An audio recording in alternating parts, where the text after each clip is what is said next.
Friends, S के teaching में आप लोग का स्वागत है।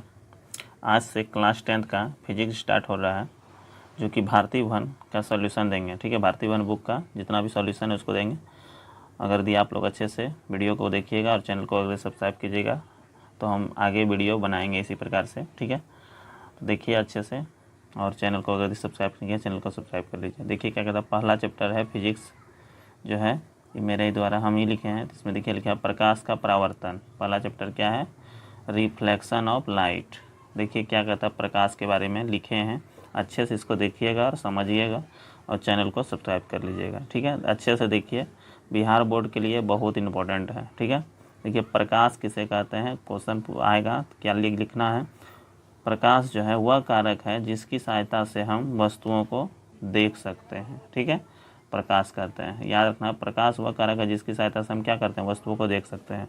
प्रकाश की चाल सबसे अधिक निर्वात में होती है। याद रखना है, प्रकाश की चाल सबसे अधिक किस में होती है, निर्वात में होती है। कितना होता है, 3 × 10⁸ मीटर पर सेकंड, यानी 3 लाख किलोमीटर पर सेकंड होता है। किलोमीटर में कहेगा 3 लाख बोलना है, और यहाँ पर अगर मीटर पर सेकंड में बोलेगा 3 × 10⁸ मीटर पर सेकंड। प्रकाश जो है एक ऊर्जा है। प्रकाश पूछेगा क्या है, तो एक ऊर्जा है। प्रकाश क्या है, ऊर्जा है। याद रखना है, प्रकाश क्या है, ऊर्जा है।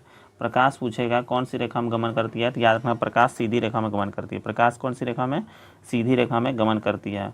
सूर्य के प्रकाश को पृथ्वी तक पहुँचने में पूछेगा कितना मिनट का समय लगता है, तो यहाँ पर देखिए लिखा हुआ है, सूर्य के प्रकाश को पृथ्वी तक पहुँचने में 8 मिनट 20 सेकेंड का समय लगता है। कितना, 8 मिनट 20 सेकेंड। याद रखना है, प्रकाश की चाल सबसे अधिक पूछेगा किस में होता है, तो गैस में। सबसे अधिक किस में होता है, गैस में। इसके बाद द्रव में, और इसके बाद ठोस में होता है। याद रखना है, ठीक है।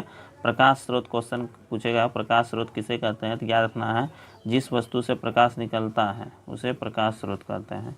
जैसे सूर्य, सूर्य से प्रकाश निकलता है। बल्ब, बल्ब से प्रकाश निकलता है। लालटेन, इससे प्रकाश उत्सर्जित होता है, इसीलिए इसको प्रकाश स्रोत कहते हैं। यानी जिस वस्तु से प्रकाश निकलेगा उसको प्रकाश स्रोत कहते हैं। याद रखना है।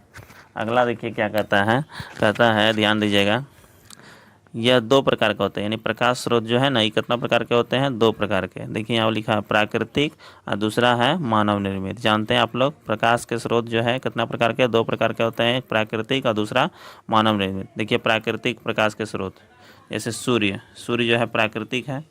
उसी तरह से तारा प्राकृतिक है, आदि प्रकाश के प्राकृतिक स्रोत हैं।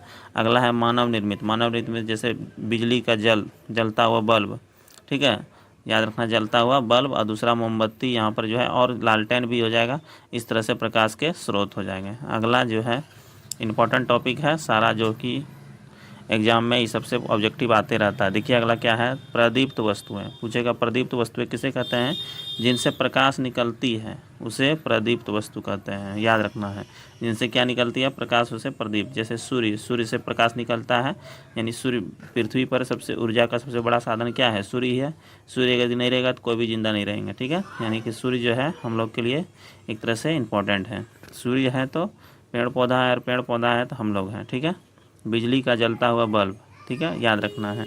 अगला है अप्रदीप्त वस्तुएं, यानी जिनसे प्रकाश नहीं निकलती है। यहाँ पर ध्यान दीजिएगा, जिनसे प्रकाश नहीं निकलती है उसे क्या कहते हैं, अप्रदीप्त वस्तु। क्या कहते हैं, अप्रदीप्त वस्तु। जैसे कि जानते हैं आप लोग टेबुल, जैसे क्या ले लीजिए, टेबुल, फिर कुर्सी, पुस्तक, ये सबसे प्रकाश नहीं निकलता है। इसको कौन सा वस्तु कहते हैं, अप्रदीप्त वस्तु। याद रखना है। अगला है प्रकाश की किरण पूछेगा। प्रकाश की किरण किसे कहते हैं, तो याद रखना है प्रकाश की किरण जो है, याद रखना है एक सरल रेखा पर चलने वाली प्रकाश को प्रकाश की किरण कहते हैं। प्रकाश का किरण जो है सीधी रेखा में चलती है, याद रखना है, उसी को प्रकाश की किरण कहते हैं। अगला है किरण पुंज, इंपॉर्टेंट है ये भी। अगला देखिए किरण पुंज, याद रखना है प्रकाश के किरणों के समूह को, प्रकाश के किरणों के समूह को किरण पुंज कहते हैं। प्रकाश के किरणों के समूह को क्या कहते हैं, किरण पुंज। और किरण पुंज पूछेगा कितना प्रकार के होते हैं, ये 3 प्रकार के होते हैं। कितना प्रकार के, 3 प्रकार के होते हैं। पहला अपसारी किरण पुंज, दूसरा है समांतर किरण पुंज, ठीक है, और तीसरा है अभिसारी। तीसरा क्या है, अभिसारी। याद रखना है। अपसारी किरण पुंज जो है पूछेगा किसे कहते हैं, तो याद रखना वैसा किरण पुंज जिसमें प्रकाश की किरणें एक बिंदु स्रोत से निकलकर फैलती हुई चली जाती है, यानी कि फैलती हुई चली जाती है, उसे क्या कहते हैं अपसारी।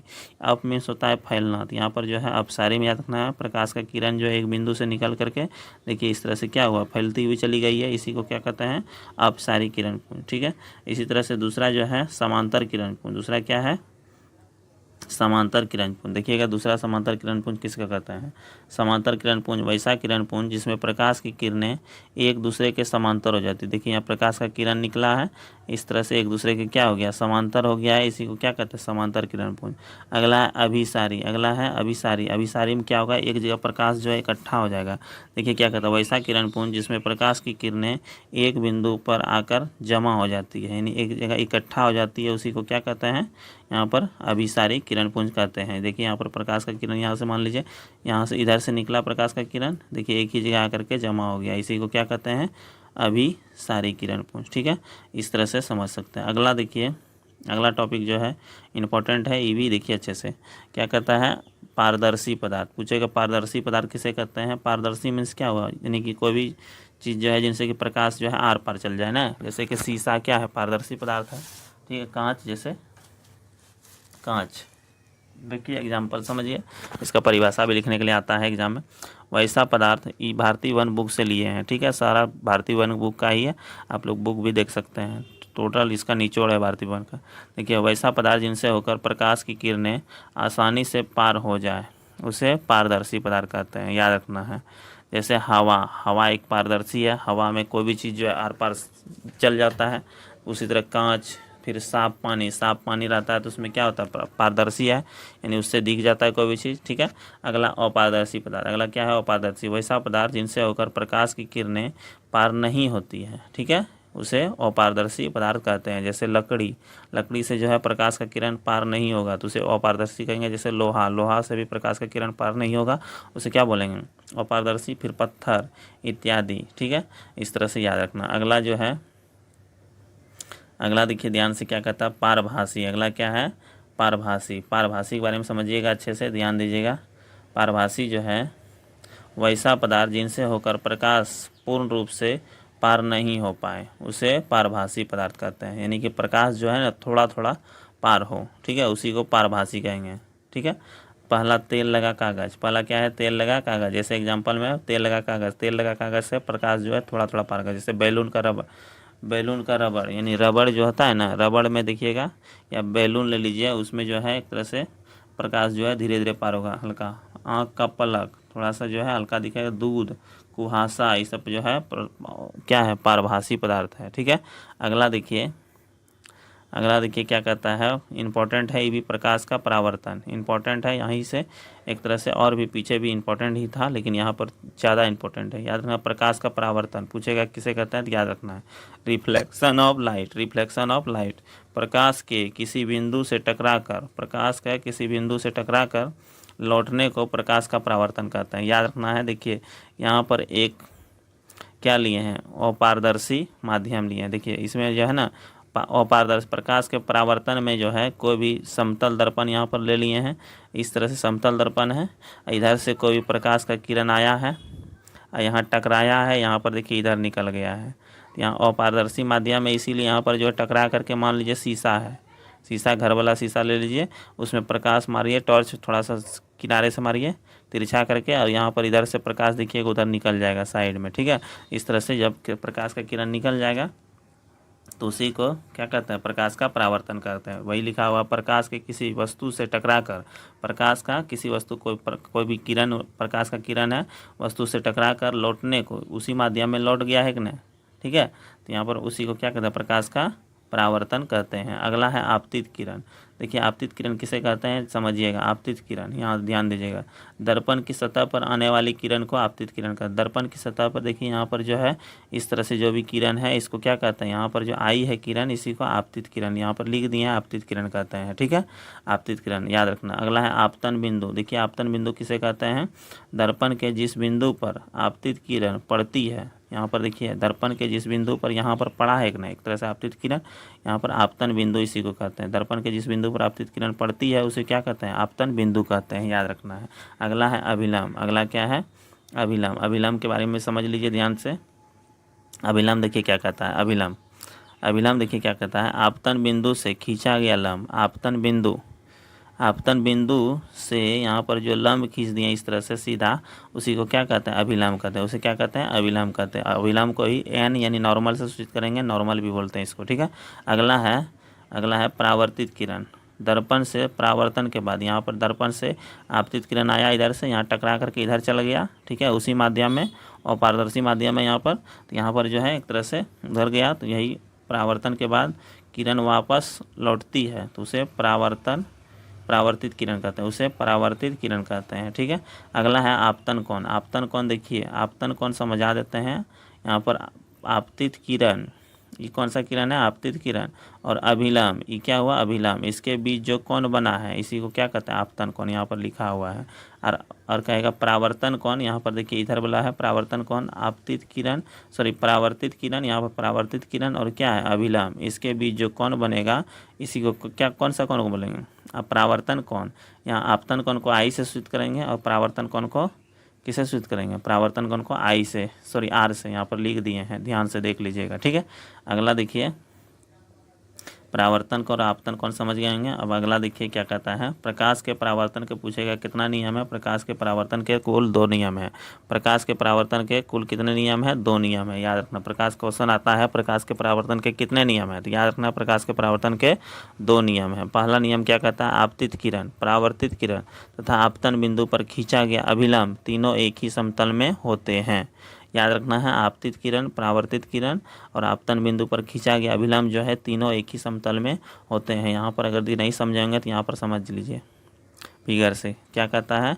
देखिए यहाँ पर आपतित किरण है, अब परावर्तित किरण और आपतन बिंदु, यहाँ पर आपतन बिंदु पर खींचा गया अभिलंब, यहाँ तीनों देखिए एक ही समतल में है कि नहीं, यानी एक ही समतल में है, इस तरह से तीनों एक ही साइड में है, इस तरह से इसको क्या कहते हैं, प्रकाश के परावर्तन का पहला नियम हो गया।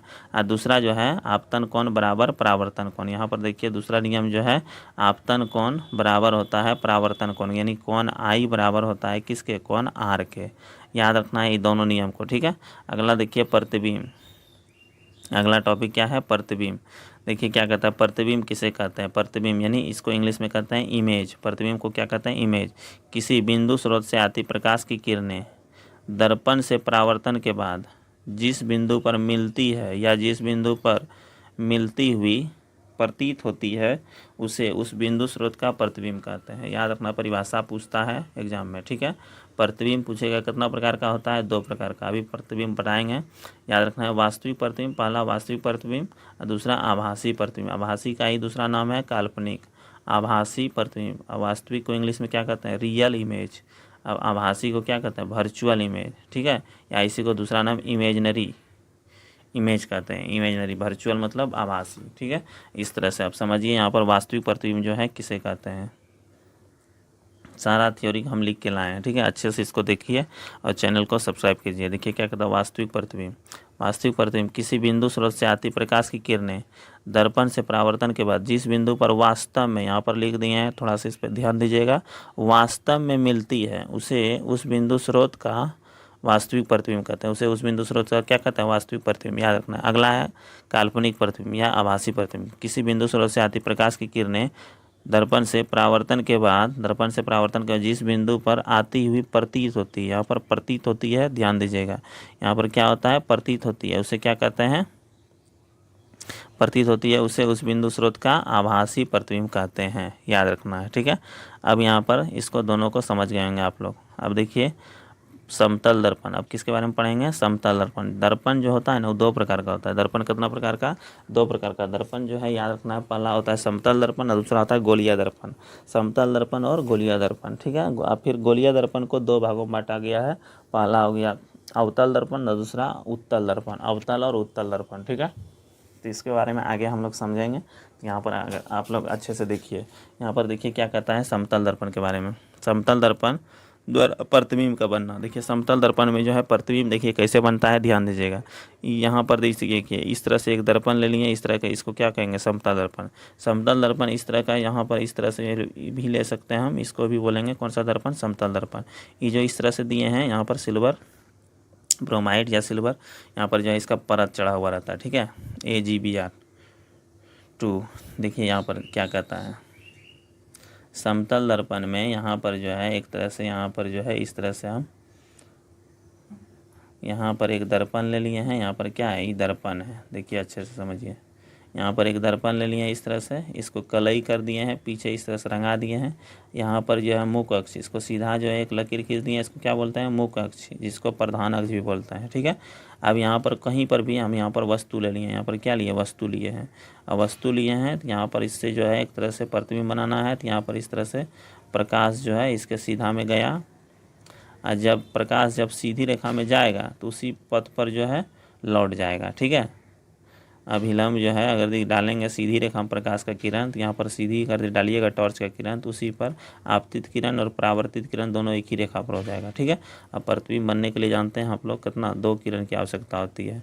अब देखिए यहाँ पर इस तरह से यहाँ तक आया, फिर यहाँ पर इसका पीछे जो है बढ़ा देंगे इस तरह से। ठीक है, अब देखिए दूसरा किरण मान लीजिए यहाँ से लीजिए, यहीं पर वस्तु यहीं है, यहाँ से किरण लिए, प्रतिबिंब बनने के लिए याद रखना है 2 किरण की आवश्यकता होती है। इस तरह से किरण गया और यहाँ पर जो है दूसरा किरण जो है इधर की ओर चला जाएगा, यानी कि यहाँ पर इस तरह से जो है कोई भी किरण आया आपतित किरण, परावर्तन हो जाएगा, तो यहाँ पर जो है इधर से मूल बिंदु पर यहाँ पर पोल पर जो है यहाँ पर मुख, यहाँ पर जो है इस एक तरह से टकरा करके इधर निकल जाएगा, जितना डिग्री भी इधर निकलेगा उतना डिग्री भी इधर है। तो यहाँ पर पीछे इसको जब बढ़ाएंगे हम तो कहीं न कहीं जाके मिलेगा, जब दोनों रेखा एक दूसरे को मिलेगा जहाँ पर, वहीं उसका क्या बन जाएगा, उसका प्रतिबिंब बन जाएगा, वहीं पर क्या बन जाएगा, प्रतिबिंब बनेगा। तो यहाँ प्रतिबिंब की विशेषता देखिए इसका क्या होता है, यहाँ पर ध्यान दीजिएगा कि समतल दर्पण में बने प्रतिबिंब की, समतल दर्पण हमेशा सीधा प्रतिबिंब बनाता है। यहाँ पर देखिए इसका प्रतिबिंब जो बना है यहाँ पर सीधा ही बना है, यहाँ पर लिख दिए हैं। यहाँ पर देखिए वस्तु ऊपर में था तो यहाँ पर प्रतिबिंब भी इसका क्या है, ऊपरे बना है। ठीक है, इसीलिए लिखा हुआ है प्रतिबिंब हमेशा क्या बनता है, सीधा बनता है। प्रतिबिंब वस्तु के बराबर बनता है, यानी वस्तु जितना बड़ा था उतना ही बड़ा इसका क्या बना, प्रतिबिंब। और आभासी या काल्पनिक बनता है, यानी जब भी प्रतिबिंब यानी वस्तु की ओर ही बनेगा और ऊपर में ही बनेगा तो उसी को क्या कहते हैं, आभासी प्रतिबिंब। कैसा, आभासी प्रतिबिंब, वस्तु ऊपर है प्रतिबिंब भी ऊपर है, तो याद रखना है कौन सा प्रतिबिंब बना है, आभासी। आभासी का दूसरा नाम काल्पनिक। और आभासी प्रतिबिंब जो होता है ना हमेशा सीधा होता है, याद रखना है।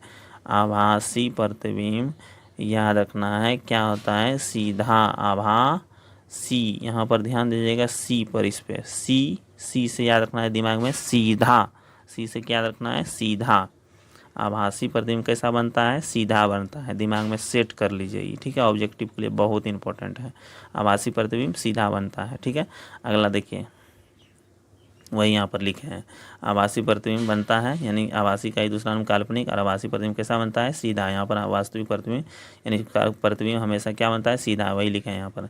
अगला वस्तु दूरी और प्रतिबिंब दूरी दोनों क्या होता है, बराबर। यहाँ पर देखिए वस्तु की दूरी और प्रतिबिंब की दूरी, यहाँ पर देखिए वस्तु जितना दूरी पर था ना यहाँ से यहाँ तक, यानी पोल से कोई भी दूरी कहाँ से मापते हैं, पोल से, ध्रुव से मापते हैं। यहाँ से यहाँ तक ध्रुव जितना दूरी पर है वस्तु उतना दूरी पर ही इसका क्या बना है, प्रतिबिंब। इसीलिए इसको क्या कहते हैं, वस्तु दूरी और प्रतिबिंब दूरी दोनों क्या होता है, बराबर होता है। ठीक है, अगला देखिए क्या कहता है,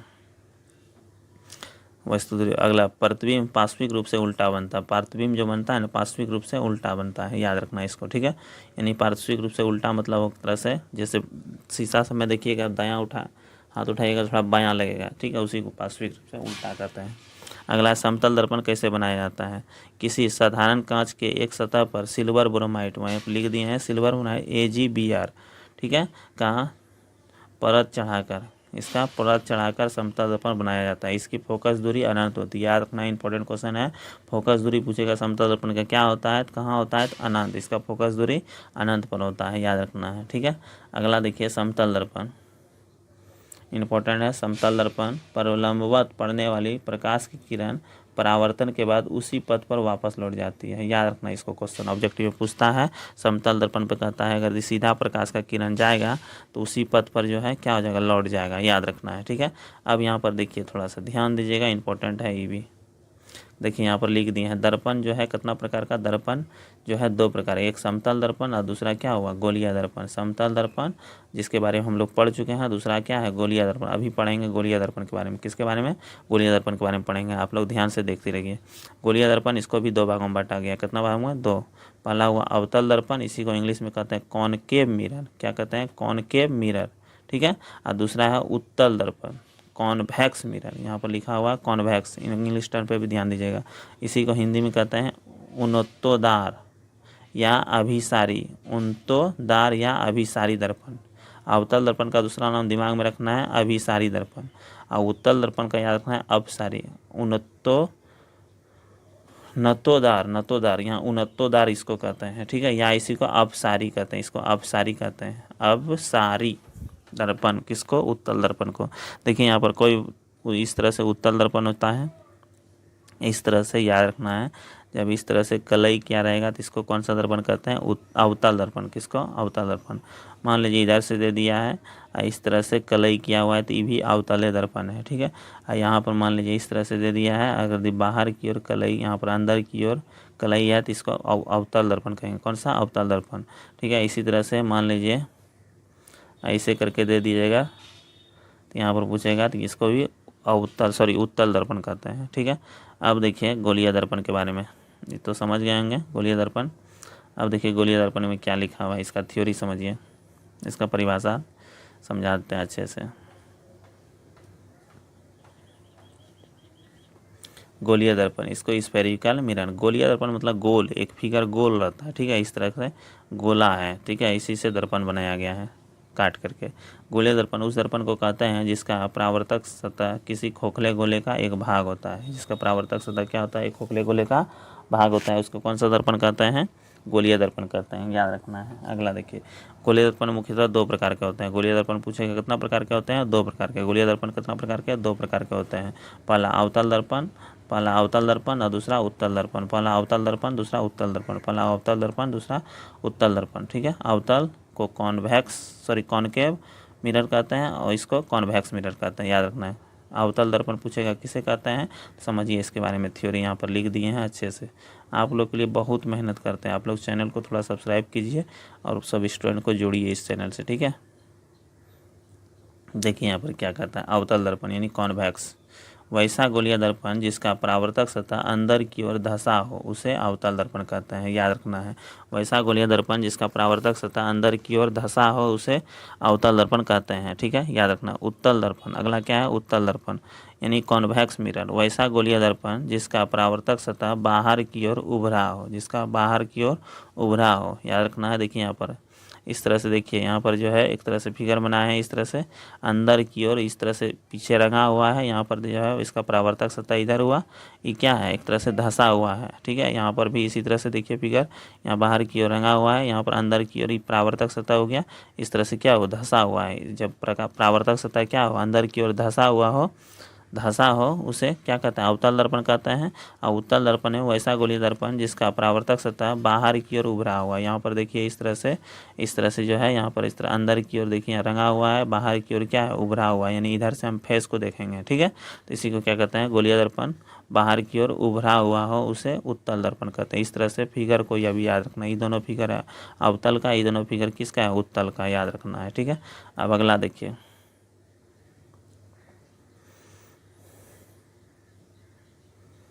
अब देखिए गोलीय दर्पण के कुछ महत्वपूर्ण बिंदु, पहला है ध्रुव, पहला क्या है, ध्रुव।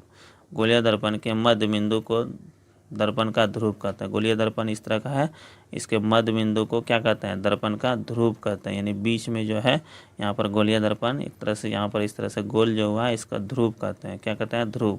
गोलीय दर्पण के मध्य बिंदु को, यहाँ पर गोलीय दर्पण के मध्य बिंदु को इसको क्या कहते हैं, ध्रुव कहते हैं। देखिए यहाँ पर इस तरह से हम काट देंगे इसको, जब दो भागों में काट देंगे दर्पण को, यहाँ पर इस तरह से मान लीजिए इसको 20 से हम काट दिए, काट करके इस तरह से एक गोल वाला भाग इस तरह से हुआ, यहाँ पर जो है इस तरह से अगर एक लकीर खींचेंगे, बीच वाला भाग जो हुआ इसी को क्या कहते हैं, ध्रुव कहते हैं। गोलीय दर्पण के मध्य बिंदु को क्या कहते हैं, ध्रुव। इसका मध्य बिंदु जो हुआ इसको क्या कहते हैं, ध्रुव कहते हैं, याद रखना है, ध्रुव कहते हैं। इसे पी से सूचित करते हैं, याद रखना है। ध्रुव को किसे सूचित करते हैं, इसको पी से सूचित करते हैं। अगला वक्रता केंद्र यानी सी से सूचित करेंगे। क्या कहते हैं, गोलीय दर्पण जिस खोखले गोले का भाग होता है उसका केंद्र दर्पण का वक्रता केंद्र कहलाता है। यानी केंद्र जो होता है ना, इसका केंद्र देखिए यहाँ पर सी है ना, यहाँ पर इसको क्या कहते हैं, वक्रता केंद्र। इस तरह से मान लीजिए दर्पण रहेगा यहाँ पर, इस तरह से यहाँ पर एक मुख्य अक्ष यानी इसी को प्रधान अक्ष भी कहते हैं। यहाँ पर जो है इसको एफ, यहाँ पर पहले सी, इधर मान लीजिए सी होता है, इसके बाद एफ होता है, ठीक है, इससे पहले एफ होता है। देखिए यहाँ पर ध्यान दीजिएगा, वही लिखे हैं। गोलीय दर्पण यानी वक्रता केंद्र किसको सूचित करेंगे, सी से। मुख्य अक्ष यानी इसी को प्रधान अक्ष यानी प्रिंसिपल एक्सिस कहते हैं। देखिए क्या लिखा है, ध्रुव और वक्रता केंद्र को मिलाने वाली रेखा को क्या कहते हैं, मुख्य अक्ष। यहाँ पर देखिए ध्रुव यानी पी था और वक्रता केंद्र यानी सी, इसको मिलाने वाली रेखा को क्या कहते हैं, इसको मुख्य अक्ष कहते हैं। अगला है फोकस। अगला क्या है, फोकस। देखिए फोकस को मुख्य अक्ष के समांतर आती प्रकाश की किरणें दर्पण से परावर्तन के बाद मुख्य अक्ष को जिस बिंदु पर काटती है उस बिंदु को दर्पण का फोकस कहते हैं। उस बिंदु का दर्पण का फोकस कहते हैं। जैसे यहाँ पर समझिए, यहाँ पर थोड़ा सा अच्छे से समझ लीजिए इसको, फोकस को। मान लीजिए एक हम दर्पण बना रहे हैं, इस तरह से मान लीजिए एक हम क्या बनाएं, दर्पण। इस तरह से ये रंगा हुआ है, ठीक है। यहाँ पर मान लीजिए इस तरह से क्या है, मुख्य अक्ष है, इसको क्या बोलेंगे, मुख्य अक्ष।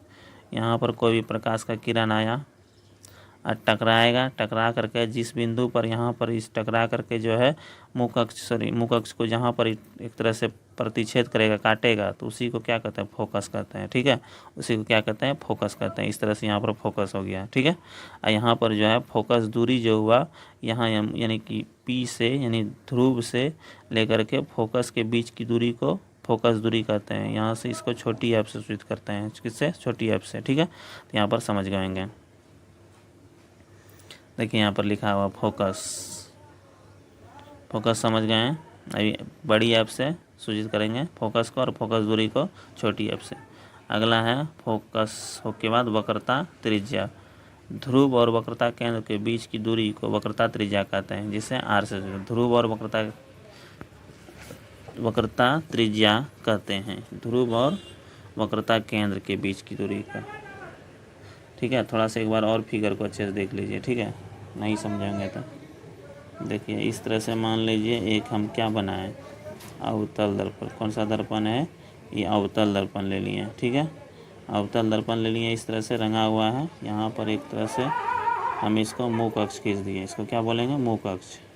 जब यहाँ प्रकाश का किरण यहाँ पर मान लीजिए आया और यहाँ पर टकराया, जहाँ पर टकराएगा उसको क्या कहते हैं, फोकस, ठीक है। उसको क्या कहते हैं, फोकस कहते हैं। इस तरह से फोकस हो गया।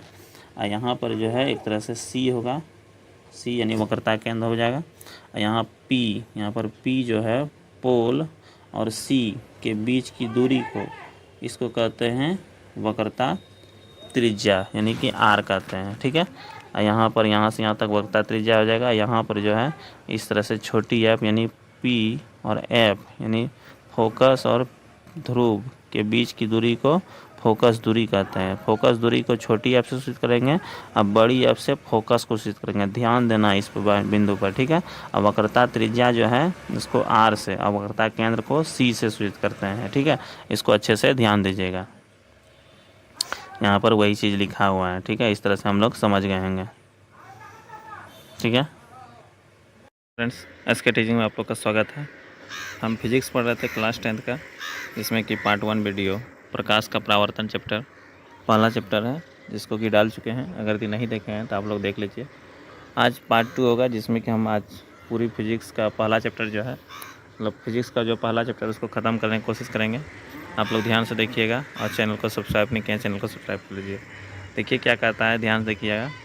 हम लोग पीछे बहुत फोकस के बारे में, परिभाषा सब के बारे में जान चुके थे। आज देखिए किरण आरेख की बनावट। किरण आरेख जो है, यहाँ पर प्रतिबिंब बनने के लिए हम लोग जानते हैं 2 किरणों की आवश्यकता होती है।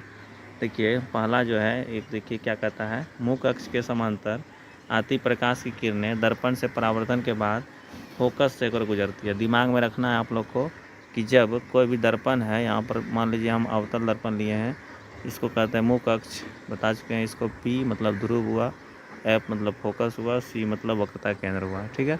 यहाँ पर जब मुख्य अक्ष के समांतर कोई भी प्रकाश का किरण आएगा तो याद रखना है फोकस से गुजरेगा। कहाँ से गुजरेगा, फोकस से।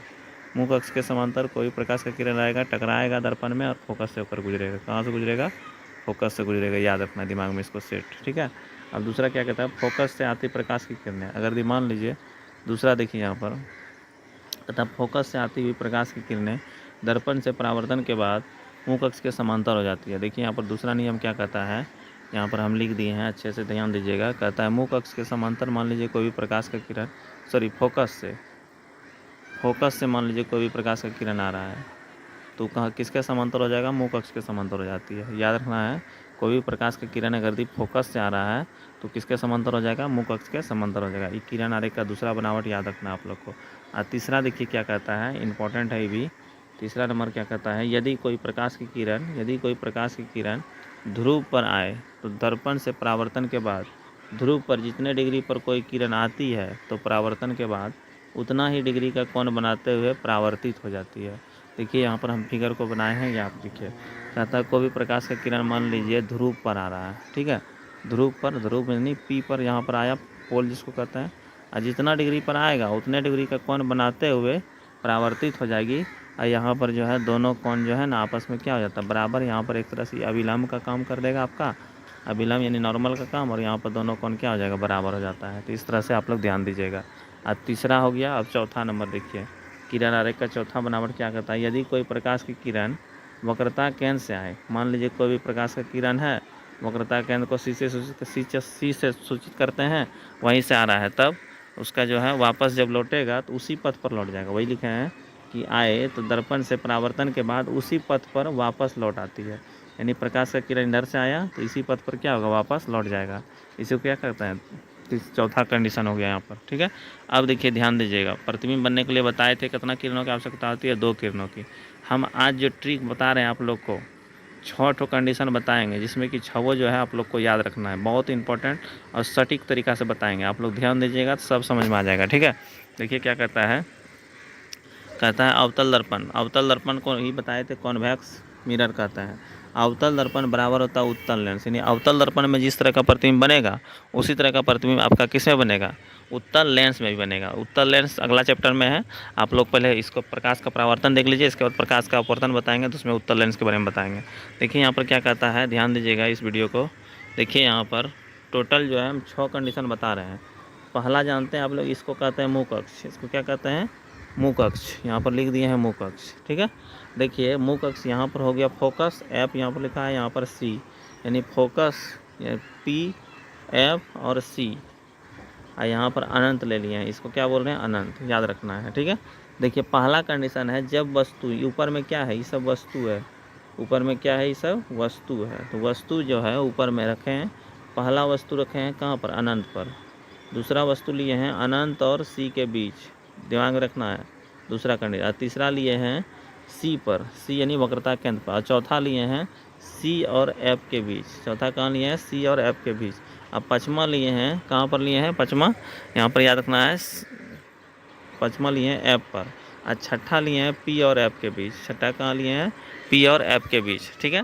तो छठा नंबर जो है पी और एफ के बीच लिए हैं। तो पहला कंडीशन ध्यान दीजिए, पहला कंडीशन जो है, यहाँ ऊपर में वस्तु है, इसका प्रतिबिंब देखिए सब नीचे बना है, प्रतिबिंब यहाँ पर देखिए लिखे हैं, और प्रतिबिंब, और नीचे जब प्रतिबिंब बनेगा, वस्तु ऊपर और प्रतिबिंब नीचे बनेगा, तो समझ जाइएगा वास्तविक प्रतिबिंब बनेगा और उल्टा। वास्तविक प्रतिबिंब कैसा बनता है, उल्टा। दिमाग में सेट रखिए कि वास्तविक प्रतिबिंब कैसा बनता है, उल्टा प्रतिबिंब बनता है, उल्टा होता है वास्तविक प्रतिबिंब, ठीक है। दिमाग में इसको घुसा लीजिए, वास्तविक प्रतिबिंब कैसा बनता है, उल्टा बनता है। अब यहाँ पर देखिए आगे क्या कहता है, जब वस्तु कहाँ पर हो, अनंत पर हो, जब वस्तु कहाँ हो, अनंत पर। तो यहाँ पर देखिए जब वस्तु अनंत पर है तो उसका कंडीशन देखिए क्या कहता है, ध्यान दीजिएगा। जब वस्तु अनंत पर हो तो उसका प्रतिबिंब देखिए यहाँ पर, पहला जब वस्तु अनंत पर हो तो उसका प्रतिबिंब देखिए कहाँ पर बना है, फोकस पर। 1 नंबर यहाँ है, एक ने यहाँ पर 1 नंबर था, उसका प्रतिबिंब नीचे बना है। अब पूछेगा प्रतिबिंब कैसा बनेगा, तो बहुत मतलब कितना बनेगा, क्या बनेगा, छोटा बड़ा, तो बहुत छोटा बनेगा। अब प्रतिबिंब कहाँ बनेगा, तो फोकस पर बनेगा, ठीक है। कैसा बनेगा, तो वास्तविक, और वास्तविक प्रतिबिंब कैसा होता है, उल्टा, दिमाग में सेट रखिए, ठीक है। जब वस्तु अनंत और सी के बीच हो, जब वस्तु, दूसरा नंबर कंडीशन देखिए यहाँ पर है, जब वस्तु कहाँ अनंत और सी के बीच हो तो उसका प्रतिबिंब बनेगा सी और एफ के बीच। यहाँ पर दूसरा नंबर है, यहाँ पर दिखाने के लिए हम अच्छा से देख लीजिए, यहाँ पर देखिए, यहाँ पर 2 नंबर है ना, इसका 2 नंबर देखिए यहाँ पर है, ठीक है। जब वस्तु कहाँ हो, अनंत और सी के बीच हो तो उसका प्रतिबिंब जो है सी और एफ के बीच बनेगा, याद रखना है। अब प्रतिबिंब जो बनेगा छोटा बनेगा, यहाँ पर बहुत छोटा, इसके बाद छोटा बनेगा। अब वास्तविक और उल्टा बनेगा, क्या बनेगा, वास्तविक और उल्टा बनेगा, ठीक है। और तीसरा नंबर देखिए, अब जब वस्तु कहता है, तीसरा नंबर सी पर हो, जब वस्तु कहाँ हो, सी पर हो, जब वस्तु सी पर होगा तो उसका प्रतिबिंब भी सी पर ही बनेगा। वस्तु सी पर हो तो उसका प्रतिबिंब कहाँ बनेगा, सी पर ही बनेगा। याद रखना है। अब सी पर यानी जितना बड़ा वस्तु रहेगा उतना बड़ा ही उसका क्या बनेगा, प्रतिबिंब बनेगा, याद रखना है। अब प्रतिबिंब जो बनेगा वास्तविक और उल्टा बनेगा। प्रतिबिंब कैसा बनेगा, वास्तविक और उल्टा। वास्तविक प्रतिबिंब कैसा बनता है, उल्टा, दिमाग में रखना है। और जब वस्तु, चौथा कंडीशन देखिए, जब वस्तु सी और एफ के बीच हो तो उसका प्रतिबिंब जो बनेगा अनंत और सी के बीच। देखिए यहाँ पर 4 नंबर है, ठीक है। अब बड़ा बनेगा, वास्तविक और उल्टा बनेगा। अब 5वां नंबर कंडीशन है, जब वस्तु एफ पर हो। जब वस्तु कहाँ, एफ पर हो, उसका प्रतिबिंब जो बनेगा अनंत पर बनेगा। कहाँ बनेगा, प्रतिबिंब अनंत पर बनेगा। अब बहुत बड़ा बनेगा, क्या बनेगा, बहुत बड़ा। वास्तविक और उल्टा तो बनेगा ही हमेशा। और लास्ट कंडीशन है 6ठा नंबर, याद रखना है, जब वस्तु कहाँ पर हो, पी और एफ के बीच हो। जब वस्तु पी और एफ के बीच हो तो उसका प्रतिबिंब जो बनेगा दर्पण के पीछे, यह अवतल दर्पण है, दर्पण के पीछे बनेगा और वस्तु से बड़ा बनेगा। यहाँ पर लिख दिया वस्तु से बड़ा और आभासी। वस्तु देखिए ऊपर है तो प्रतिबिंब भी ऊपर ही बनेगा, और जब वस्तु ऊपर हो प्रतिबिंब ऊपर ही बने तो यहाँ पर जो है इसको कहते हैं आभासी प्रतिबिंब। आभासी, सी मतलब बताए थे आप लोग को पिछले क्लास में, सी मतलब होता है सीधा, दिमाग में रखना है, सीधा। यानी आभासी प्रतिबिंब कैसा बनता है, सीधा बनता है। और वास्तविक प्रतिबिंब कैसा बनता है, उल्टा। वास्तविक प्रतिबिंब कैसा बनता है, उल्टा बनता है, दिमाग में रखना है, ठीक है। इसको अच्छे से याद करना। टोटल हम 6 कंडीशन बता दिए हैं। इस तरह का ट्रिक आपको कहीं पर भी नहीं मिलेगा यूट्यूब पे, ठीक है। हम अच्छा से बता दिए, आप लोग अच्छे से इसको देखिएगा और चैनल को सब्सक्राइब कर लीजिएगा, ठीक है। तो ये वही यहाँ पर हम सब बस लिख दिए। पी मतलब ध्रुव होता है दर्पण का, एफ मतलब फोकस होता है, सी मतलब वक्रता केंद्र, आर मतलब वक्रता त्रिज्या होता है, ठीक है। देखिए यहाँ पर जब वस्तु अनंत पर हो तो बताया अभी प्रतिबिंब कहाँ बनेगा, फोकस पर। वास्तविक और उल्टा बनेगा और बहुत छोटा बनेगा। जब वस्तु अनंत और वक्रता केंद्र के बीच हो तो प्रतिबिंब जो है फोकस और वक्रता केंद्र के बीच बनेगा, वास्तविक और उल्टा बनेगा और छोटा बनेगा, ठीक है। पहले बहुत छोटा, इसके बाद छोटा, इसके बाद बड़ा। देखिए यहाँ पर अगला चौथा नंबर, तीसरा नंबर कहता है जब वस्तु वक्रता केंद्र पर हो तो वक्रता केंद्र पर ही प्रतिबिंब बनेगा, वास्तविक बनेगा और उल्टा बनेगा। प्रतिबिंब का आकार वस्तु के आकार का क्या बनेगा, बड़ा, बराबर बनेगा। वस्तु यानी प्रतिबिंब का आकार और वस्तु का आकार क्या होगा, बराबर होगा। यहाँ बराबर का चिन्ह है। जब वस्तु वक्रता केंद्र तथा फोकस के बीच हो तो प्रतिबिंब जो बनेगा अनंत और वक्रता केंद्र के बीच बनेगा, वास्तविक और उल्टा बनेगा, वस्तु से बड़ा बनेगा, दिमाग में रखना। अब 5वां कंडीशन है, देखिए क्या कहता है, जब वस्तु फोकस पर हो। जब वस्तु कहाँ हो, फोकस पर हो तो प्रतिबिंब जो बनेगा अनंत पर बनेगा, वास्तविक और उल्टा बनेगा, वस्तु से बहुत बड़ा बनेगा। जब वस्तु फोकस था ध्रुव के बीच हो तो प्रतिबिंब जो है दर्पण के पीछे बनेगा। यही लास्ट कंडीशन जो है आभासी प्रतिबिंब और सीधा बनता है। आभासी प्रतिबिंब कैसा होता है, सीधा, वस्तु से बड़ा बनेगा, ठीक है। याद रखना उत्तल लेंस में बड़ा, छोटा, बराबर, और अवतल दर्पण में देखिए उत्तल लेंस और अवतल दर्पण दोनों में बड़ा भी बनता है, छोटा भी बनता है और बराबर भी प्रतिबिंब बनता है, ठीक है। उसी तरह से अवतल लेंस और उत्तल दर्पण में छोटा बनेगा, अवतल लेंस में, उत्तल लेंस में छोटा प्रतिबिंब बनता है। और समतल दर्पण में देखिए यहाँ पर ट्रिक लिख दिए हैं अच्छे से, समतल दर्पण जो है बराबर प्रतिबिंब बनता है, दिमाग में रखना है, ठीक है। उत्तल लेंस और अवतल दर्पण में बड़ा, छोटा, बराबर। अवतल लेंस और उत्तल दर्पण में छोटा बनेगा प्रतिबिंब, वस्तु से छोटा, और समतल दर्पण में बराबर प्रतिबिंब बनता है। देखिए अब जो है अवतल दर्पण के बारे में भी समझे। अब देखिए यहाँ पर कौन सा दर्पण समझेंगे, उत्तल दर्पण। कौन सा, उत्तल दर्पण। उत्तल दर्पण बराबर अवतल लेंस होता है। उत्तल दर्पण में जैसा बनेगा उसी तरह का अवतल दर्पण में भी बनेगा। देखिए उत्तल दर्पण में बना प्रतिबिंब देखिए क्या करता है, जब वस्तु यहाँ पर देखिए कौन सा दर्पण है, अवतल दर्पण है। देखिएगा अच्छे से समझिएगा, यहाँ पर अवतल दर्पण लिए हैं, इसको कहते हैं मुख अक्ष, जानते हैं। यहाँ एफ इधर, तो इसको इधर बढ़ाएंगे तो इधर ना गोल होगा, तो यहाँ पर एफ हो जाएगा, यहाँ पर पी हो जाएगा, ठीक है। तो यहाँ पर पी हो गया। अब देखिए यहाँ पर वस्तु, इधर हम कहीं भी वस्तु रखेंगे दर्पण के आगे ही रखेंगे, यानी शीशा के आगे ही रखेंगे कोई वस्तु को, तो यहाँ पर दर्पण के आगे रखेंगे वस्तु को और यहाँ पर टकराएगा तो इसको जो है, ये देखिए दर्पण है उत्तल दर्पण, इसको जो है टकरा करके इधर बाहर की ओर निकल जाएगा, ठीक है। अब प्रतिबिंब बनने के लिए 2 किरण और दूसरा किरण यहाँ से ले रही हैं और ध्रुव पर आया, ध्रुव पे जितना डिग्री पाता है उतना डिग्री पर यहाँ निकल जाता है, जानते हैं। यहाँ पर दोनों को, यहाँ इसको पीछे की ओर बढ़ाएंगे और इसको भी थोड़ा इधर की ओर बढ़ाएंगे, यानी जहाँ पर दोनों मिलेगा उसी को क्या बनेगा, प्रतिबिंब बनेगा। वहीं पर दोनों एक दूसरे को किरण जब जहाँ पर काटेगा, यहाँ वास्तविक में नहीं काट रहा है, इसलिए जो है आभासी प्रतिबिंब बनता है। यानी वस्तु देखिए ऊपर था तो बस प्रतिबिंब भी ऊपर ही बना है, तो इसी को कहते हैं आभासी प्रतिबिंब। आभासी प्रतिबिंब बताया भी सीधा बनता है और वस्तु से छोटा बनता है। यहाँ पर देखिए दिख रहा है वस्तु बड़ा है, प्रतिबिंब क्या है, छोटा है। अच्छा से नहीं दिख रहा, देख लीजिएगा फिर से, यहाँ पर देख सकते हैं वस्तु से छोटा बना है, यहाँ पर प्रतिबिंब बन गया, ठीक है। अच्छे से देख लीजिएगा, ये कौन सा दर्पण है, उत्तल दर्पण है, समझ गए होंगे। यहाँ पर देखिए हम लिख दिए हैं, ध्यान दीजिएगा, कहता उत्तल दर्पण में वस्तु कहीं भी रखा जाए तो प्रतिबिंब हमेशा आभासी बनेगा, सीधा तथा वस्तु से छोटा बनता है। ये इंपॉर्टेंट बात है, ये सबको याद रख लीजिए, ठीक है। कोई भी जो है इस तरह से आपको डिटेल से नहीं बताएगा, अच्छे से हम बता रहे हैं बढ़िया से, समझने के लिए अच्छे से समझिए और चैनल को सब्सक्राइब कीजिए, ठीक है। अवतल दर्पण की विशेषता देखिए, अवतल दर्पण की अब कुछ विशेषता है। यह किरणों को अभिसरित करता है, इसलिए इसे अभिसारी दर्पण कहते हैं। जानते हैं किरण को क्या करता है, एक जगह केंद्रित कर देता है, इसलिए इसको अभिसारी दर्पण कहते हैं। इसकी फोकस दूरी ऋणात्मक होती है। याद रखना, अवतल दर्पण की फोकस दूरी क्या होती है, ऋणात्मक होती है। यह वस्तु का वास्तविक एवं काल्पनिक दोनों प्रकार का प्रतिबिंब, दिमाग में याद रखना है, कहेगा कौन सा दर्पण है जो कि दोनों तरह का प्रतिबिंब बनाता है, तो अवतल दर्पण। कौन सा, अवतल दर्पण में। अवतल दर्पण में वस्तु का प्रतिबिंब बहुत छोटा बनता है, बराबर, बड़ा और बहुत बड़ा बनता है, दिमाग में रखना है, ठीक है। अवतल दर्पण का उपयोग जानते हैं आप लोग, अवतल दर्पण का उपयोग जो है हम लोग कहाँ कहाँ करते हैं, देखिए क्या करता है। दाढ़ी या हजामत बनाने में, गाड़ियों के हेडलाइट में, याद रखना है, और डॉक्टर के द्वारा रोगियों को आँख, कान, नाक और दांत की जांच करने में, सोलर कुकर में, सोलर भट्टी में और सोलर प्लेट में किया जाता है। और अवतल दर्पण जो है इसका टॉर्च में, और उत्तल दर्पण लालटेन में, याद रखना है, ठीक है। अब देखिए यहाँ पर उत्तल दर्पण की विशेषता है। अब अगला कौन सा है, उत्तल दर्पण की विशेषता। इसकी फोकस दूरी धनात्मक होती है। याद रखना, अवतल दर्पण की फोकस दूरी अभी बताया ऋणात्मक होती है, लेकिन उत्तल दर्पण की फोकस दूरी क्या होती है, धनात्मक होती है। उत्तल दर्पण का फोकस दूरी ऐसे धनात्मक हुआ है, इसलिए हुआ है, देखिए समझ आ रहे हैं। इस तरह से मान लीजिए दर्पण है, उत्तल दर्पण है, इस तरह से मुख कक्ष होता है, यहाँ पर फोकस इधर लेते हैं, फोकस इस तरह से फोकस लेते हैं, ठीक है। तो उसी को क्या कहते हैं, यहाँ पर जो है इस तरह से आगे की ओर जब गोल बढ़ेगा तो इसको क्या बोलेंगे, यहाँ पर बढ़ेगा तो यहाँ पर इस तरह से क्या हो जाएगा, फोकस हो जाएगा, इसी को क्या बोले, फोकस बोले, अच्छे से समझ लीजिएगा, ठीक है। यहाँ पर फोकस धनात्मक होती है। यह किसी वस्तु का प्रतिबिंब छोटा बनाता है, यह वस्तु का केवल आभासी प्रतिबिंब बनाता है, जानते हैं अभी बताएं। यह हमेशा वस्तु का सीधा प्रतिबिंब बनाता है। उत्तल दर्पण का उपयोग गाड़ियों के साइड मिरर में तीखे मोड़ पर किया जाता है, ठीक है। अच्छा से देखिए संग। अब देखिए चिन्ह परिपाटी जो है, चिन्ह परिपाटी समझना जरूरी है, ठीक है। सभी दूरियां ध्रुव से मापी जाती है, जहाँ दिमाग में सेट रखिएगा, पूछेगा सभी दूरी कहाँ से मापते हैं, ध्रुव से। दर्पण से बाईं ओर की सभी दूरियां ऋणात्मक होती है। दर्पण से बाईं ओर इधर जो भी दूरी होगा वो क्या होगा, ऋणात्मक होगा। दर्पण से दाईं ओर सभी दूरियां धनात्मक होती है, यानी दाईं ओर इधर जो है, इधर क्या होता है, धनात्मक होता है, यहाँ पे लिखा हुआ है। मुख अक्ष के ऊपर, मुख अक्ष के ऊपर देखिए मुख अक्ष हुआ, इसको क्या बोलते हैं, मुख अक्ष कहते हैं। इसको समझने के लिए दिमाग में रखना है, मुख अक्ष कहते हैं। मुख अक्ष के ऊपर जो है क्या होता है, धनात्मक, सभी दूरियां क्या होता है, धनात्मक। मुख अक्ष के नीचे क्या होता है, ऋणात्मक। मुख अक्ष के नीचे क्या होता है, ऋणात्मक होता है, इस तरह समझिएगा।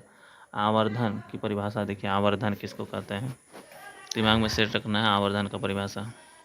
आवर्धन प्रतिबिंब की ऊंचाई और वस्तु की ऊंचाई के अनुपात को आवर्धन कहते हैं, दिमाग में रखना है। आवर्धन जो है याद रखना, प्रतिबिंब की ऊंचाई और वस्तु की ऊंचाई को क्या कहते हैं, आवर्धन। यानी आवर्धन को m से सूचित करते हैं, m बराबर h1/h2 होता है, m बराबर h1/h2 होता है, याद रखना है, ठीक है। अगला दर्पण सूत्र, अगला कौन सा सूत्र, दर्पण सूत्र देखेंगे। दर्पण सूत्र जो होता है 1/v + 1/u = 1/f। ये दिमाग में सेट रखिए, पूछता है दर्पण सूत्र आएगा ऑब्जेक्टिव में, तो याद रखना है। इसको सिद्ध करने के लिए बताएंगे आगे, ठीक है। दर्पण सूत्र में f होता है फोकस दूरी, u होता है वस्तु दूरी, और होता है v प्रतिबिंब दूरी, याद रखना है। यानी अवतल दर्पण के लिए यहाँ पर जो है, इसमें जो दर्पण में जो है याद रखना, m बराबर -v/u होता है, ये भी सिद्ध होता है, इसको बताएंगे, ठीक है। याद रखना, अवतल आवर्धन का धनात्मक मान दर्शाता है कि प्रतिबिंब काल्पनिक और सीधा बनता है। यानी यहाँ पर धनात्मक अगर दिया आएगा तो समझ जाइएगा, यहाँ प्लस, यहाँ के पर क्या है, माइनस है। अगर यदि प्लस में आ जाएगा तो यहाँ पर काल्पनिक और सीधा प्रतिबिंब। आवर्धन का ऋणात्मक मान दर्शाएगा कि प्रतिबिंब वास्तविक और उल्टा बनता है। अगर ऋणात्मक आएगा तो याद रखना है वास्तविक और उल्टा बनेगा। अवतल यानी और रहे तो फोकस माइनस में, उत्तल ऊ रहे तो फोकस दूरी ऋणात्मक, दिमाग में रखना है, ठीक। वस्तु दूरी हमेशा किस में रहता है, माइनस में ही रहता है। किसी का भी वस्तु दूरी हमेशा किस में रहता है, माइनस में ही रहता है। अब थोड़ा सा इसके बाद फिर ऑब्जेक्टिव देखते हैं कुछ। अवतल दर्पण में फोकस दूरी f और वक्रता त्रिज्या r का संबंध देखिए। गोलीय दर्पण की फोकस दूरी उसकी वक्रता त्रिज्या की क्या होती है, आधी होती है, दिमाग में सेट रखिए इस लाइन को। गोलीय दर्पण की फोकस दूरी उसकी वक्रता त्रिज्या की क्या होती है, आधी होती है, याद रखना है, ठीक है। अब यहाँ पर फोकस दूरी f बराबर क्या होता है, वक्रता त्रिज्या बटे 2, यानी f बराबर हो गया r/2, f बराबर r/2, याद रखना है। अब देखिए यहाँ पर जो है अगला देखिए यहाँ पर कुछ ऑब्जेक्टिव है, उसको देखिए ध्यान से।